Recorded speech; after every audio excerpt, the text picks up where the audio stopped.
Hello students, तो आज के स्टूडेंट्स हम स्टार्ट करने वाले हैं क्लास 11 और सबसे मेन सब्जेक्ट स्टार्ट कर रहे हैं। वो सब्जेक्ट है नामा के मूल तत्व। आप कॉमर्स में स्टडी करो तो आपको पता ही होगा भाई ये सब्जेक्ट कितना इंपॉर्टेंट है आप लोग के लिए। और 11th का अगर आपको बेस कंप्लीट समझ में आ गया तो आई होप कि आगे आपको कोई प्रॉब्लम नहीं आने वाली है। तो चलिए स्टार्ट करते हैं। मैं आज स्टार्ट कर रहा हूँ इसका जो चैप्टर नंबर 1 है वो आज सिखाने वाला हूँ और इसके 2-3 वीडियो अपलोड करूंगा।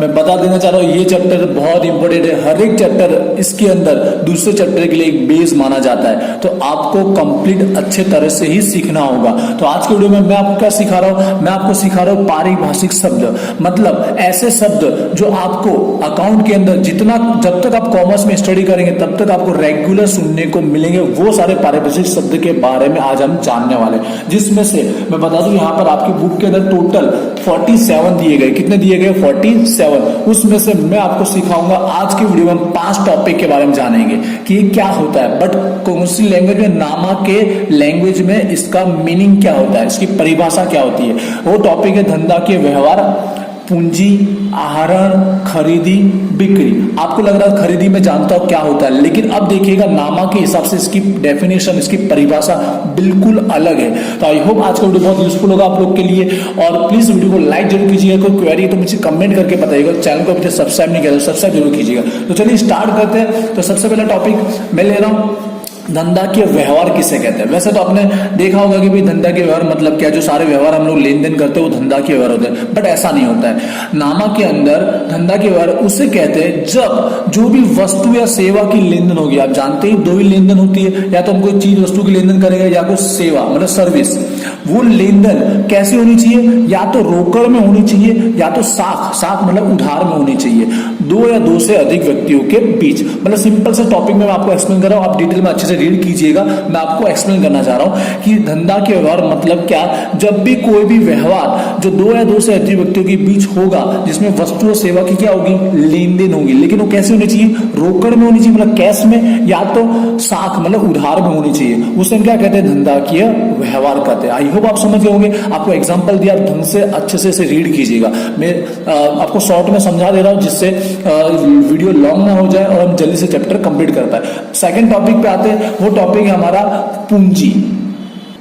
अब देखते हैं पूंजी का मीनिंग क्या होता है। वैसे आप जानते हैं कि पूंजी मतलब पैसा होता है, लेकिन देखिएगा जब हम कोई व्यवसाय कर रहे हैं, कोई धंधा कर रहे हैं, तो उसमें पूंजी मतलब क्या होता है। तो देखिए परिभाषा क्या दी गई है कि धंधा के मालिक के द्वारा, मतलब जो धंधा का ऑनर है, जो मालिक है, वो धंधा जब भी स्टार्ट करने वाला था, प्रारंभ करने वाला, तो उसके द्वारा जो भी विनियोग किया, विनियोग मतलब इन्वेस्टमेंट किया गया है, वो कुछ भी हो सकता है, वो सारा का सारा उसका क्या बन जाता है? पूंजी बन जाता है। मतलब आप जब बिजनेस स्टार्ट कर रहे होंगे तो उसमें आपने जितना भी जो भी चीज लगाई है वो सारा का सारा आपका क्या बन जाता है? पूंजी बन जाता है। पूंजी में क्या क्या हो सकता है? चाहे आप विनियोग करते समय आपने रोकड़ कैश लगाया हो सकता है, ठीक है, पैसा लगाना पड़ता है ना, इतना पैसा कैश में लेके आया हम लोग को, इतना धंधे में लग गया। या फिर कोई संपत्ति मतलब कोई भी फर्नीचर लाया, समझो हमने कोई शॉप ले, लेकिन उसको फर्नीचर भी करवाना पड़ता है। तो ऐसी सारी चीज जो भी मालिक के द्वारा धंधा स्टार्ट करने के लिए लगाया जाएगा ना, वो सारा क्या बन जाएगा? उसका पूंजी बन जाएगा। जैसे कि आप 10,000 का मैं रोकड़ लेके आया,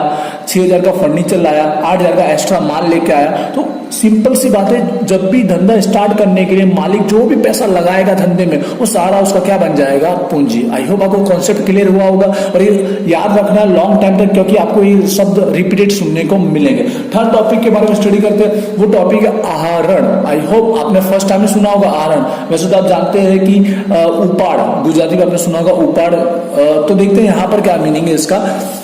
आहरण मतलब क्या होता है? तो जैसे आपने पूंजी का मतलब सीखा, पूंजी मतलब होता है कि धंधे में जो पैसा मालिक लगाता है।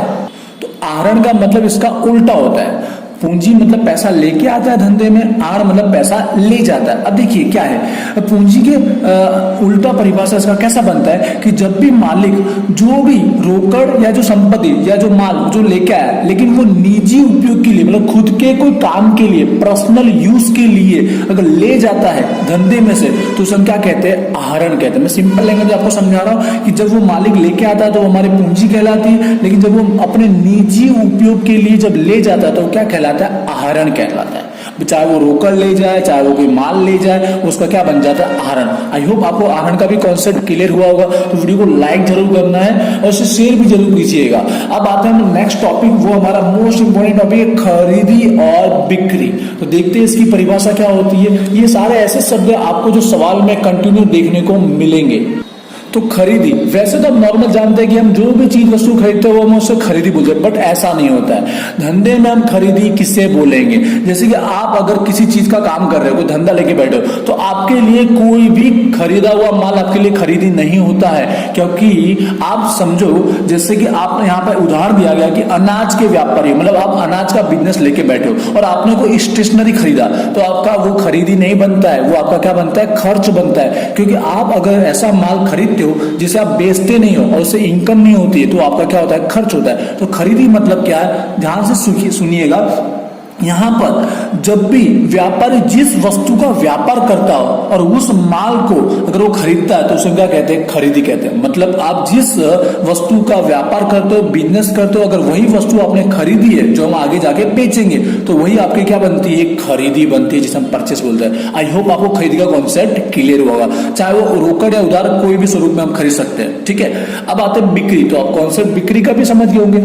ठीक है, कि हम लोग जिस वस्तु का व्यापार करते हो वही वस्तु बेचेंगे, तो ही वो हमारी क्या कहलाती है? बिक्री कहलाती है। अगर कोई दूसरी वस्तु बेची कुछ और है, तो वो हमारी बिक्री नहीं होती है, क्योंकि धंधे में बहुत अलग अलग तरह की हमारी इनकम होती है। लेकिन हम बिक्री उसी को मानते हैं जिस वस्तु का व्यापार करता हो व्यापारी, उसी माल का विक्रय करे, उसी को हम माल बेचे, और उस बेचने से जो इनकम खड़ी होती है उसे क्या कहते हैं? बिक्री कहते हैं। आई होप आपको बिक्री का भी कॉन्सेप्ट क्लियर हो गया होगा। आज की वीडियो में मैं ज्यादा टॉपिक क्लियर नहीं कर रहा हूँ, फर्स्ट टाइम है। नेक्स्ट वीडियो में मैं ज्यादा से ज्यादा टॉपिक क्लियर करूंगा, क्योंकि ऐसे 47 दिए गए, जिसमें से हम 20 से 25 जितने इंपोर्टेंट टॉपिक को हम कवर करने वाले। आई होप आज आपको समझ में आएगा। एक बार रिपीट कर लेते हैं फास्ट कि हमने क्या समझा है ये पांचों टॉपिक के बारे में। आप डिटेल में जरूर पढ़िएगा। धंधा के व्यवहार मतलब क्या? कि ऐसा व्यवहार जो दो या दो से अधिक व्यक्तियों के बीच होता हो, जिसमें वस्तु या सेवा की लेनदेन होगी। लेकिन कैसे होगी? रोकड़ में होगी या तो उधार में होगी। तो हमारा क्या कहता है? धंधा की व्यवहार। दूसरा टॉपिक था पूंजी। अब पूंजी का मतलब क्या है आप बता सकते हो, तो मुझे कमेंट में लिख के बताना, आप समझ गए हो तो। पूंजी का मतलब होता है कि धंधा स्टार्ट करते समय, प्रारंभ करते समय मालिक ने जो भी उसमें इन्वेस्टमेंट किया, विनियोग किया है, चाहे वो रोकड़ हो, चाहे वो कोई माल संपत्ति हो, सारा का सारा क्या कहलाता है? पूंजी। तीसरा टॉपिक है आहरण। तो पूंजी का ऑपोजिट है, जब मालिक कुछ भी लेके आता है तो पूंजी होता है। बट मालिक जब धंधे में से अपने निजी उपयोग के लिए, खुद के काम के लिए, जब धंधे में से कुछ चीज ले जाए, चाहे वो रोकड़ लेके जाए, चाहे वो माल लेके जाए, वो हमारा क्या बन जाएगा? आहरण। चौथा टॉपिक है खरीदी। तो समझ गए कि जो व्यापारी जिस वस्तु का व्यापार करता हो, अगर वही वस्तु खरीदे, तो हमारा क्या कहलाता है? खरीदी कहलाता है। बिक्री सेम समझ गए होंगे कि जिस वस्तु का हम व्यापार करते हैं, अगर उसी को बेचकर अगर हम आवक करते हैं, इनकम कमाते हैं, तो हमारा क्या बन जाता है? बिक्री। तो आई होप आपको पांचों कॉन्सेप्ट क्लियर हुए होंगे। बहुत ही इंपॉर्टेंट है ये। ठीक है, आने वाले सब टॉपिक इंपॉर्टेंट होने वाले, क्योंकि सारा बेस है, इसी के बेस पर आगे अकाउंट डिपेंड करता है। आपको ये सब वर्ड्स रेगुलर सुनने को मिलेंगे हर एक चैप्टर के अंदर। ठीक है, तो इस वीडियो को लाइक कीजिए, शेयर कीजिए, चैनल को सब्सक्राइब नहीं किया तो सब्सक्राइब जरूर कीजिएगा। आई होप आज का वीडियो आपके लिए यूजफुल रहा होगा। मिलते हैं नेक्स्ट वीडियो में। Thank you.